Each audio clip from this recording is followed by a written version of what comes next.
This is the Social Media Students Podcast, episode number 2. In this episode, we're going to talk about why it's important for businesses and individuals to consider joining the social media conversations already happening online.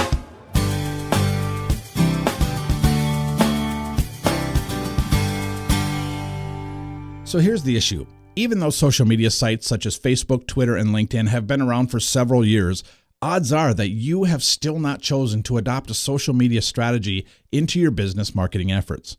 Perhaps some of your reasons or rationale include, I have no time, I want my employees focused on work and not Facebook, or I have no interest in social media sites because I really don't care that my neighbor just posted a new video of his cat.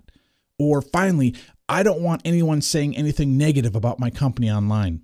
If any of these reasons ring true, you can consider yourself normal.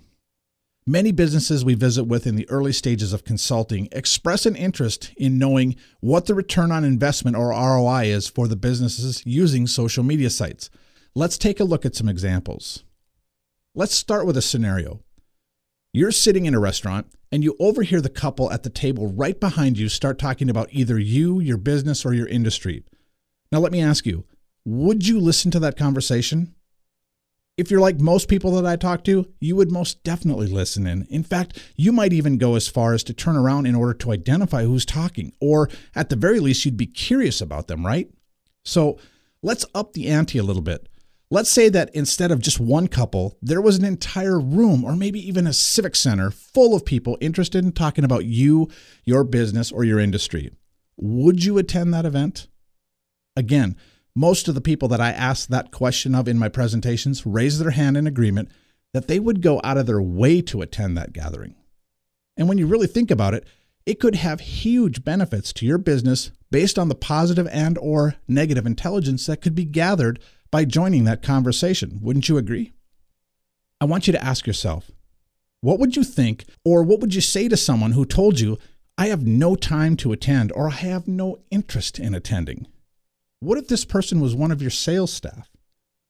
I find it hard to imagine a business owner or manager that wouldn't make attendance to such an event mandatory, especially for the sales staff. Well, like it or not, there are a lot of people talking about you, your products and services, or your industry right now, and they're using social media sites such as blogs, Facebook, Twitter, LinkedIn to have those conversations. These conversations are accessible to you at this very instant. And the best part is there is no travel required to attend. In fact, if you take the time to learn how to use these sites, you can attend, engage, gather intelligence, and drive your audience to take action in a fraction of the time it would take to physically attend that event. This type of engagement could happen on a daily basis and not just during the annual conference that you and your staff plan on attending. The real questions here, though, are you listening? And are you making a decision to join these conversations? I will admit, however, that you may have the right to be afraid because if you're not participating in social media conversations, you are at risk. Also, if you're participating but without policies or a game plan, you could be at risk. To give you an example of what I'm talking about, here's a story of what happened to the Papa John's chain in 2012. After visiting one of the stores in New York City, Min Hee Cho, aka Minty Min on Twitter, took a picture of her receipt and tweeted a message to the company stating, FYI, my name isn't Lady Chinky Eyes, and included a photo of her receipt. You see, one of the employees at the restaurant decided to include a racial slur instead of typing in her actual name on the receipt. This post went viral very quickly within Twitter sphere.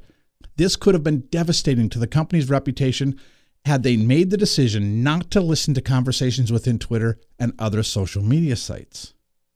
Instead, they immediately responded with the following message. We are very upset by the recent receipt issue in New York and sincerely apologize to our customer. Franchise employee involved is being terminated. But it didn't stop there. They then took it upon themselves to respond to anyone who had taken the time to retweet the message. For each of these responses, they used one of what seemed like a half dozen pre-scripted responses. It was a very impressive effort. They even made first contact with Minty Min to begin resolving the issue with the customer who was harmed in the incident. I believe I speak for many people when I say that I actually have more respect for Papa John's after the incident than I do before the incident ever occurred. I also shudder to think of what would happen had they made the decision not to attend the conversation. What would have happened if it spread with no response from the company? It could have cost the company millions, or to say the least, a good chunk of their reputation. So your first action step is to simply make the decision to join the conversation and listen to what's being said about you, your products and services, or your industry. There's many tools such as Google Alerts or Hootsuite for Twitter that can help you filter out the relevant information and help you identify when and where people are talking about you. We also encourage you to develop a game plan. Make some decisions as to how you might handle bad press or negative comments that you might receive. This could include some pre-scripted media scripts and press release templates to help you get started, especially when the pressure's on. Then be sure to educate your staff as to next action steps and protocol of how to handle press and inquiries. The bottom line is just being present in the conversation. If you make the decision to be a little more transparent and accountable to your audiences, it can go a long way to building trusting relationships that can extend the life of your business relationship with your customers. This show is produced by Wild Inspire Media.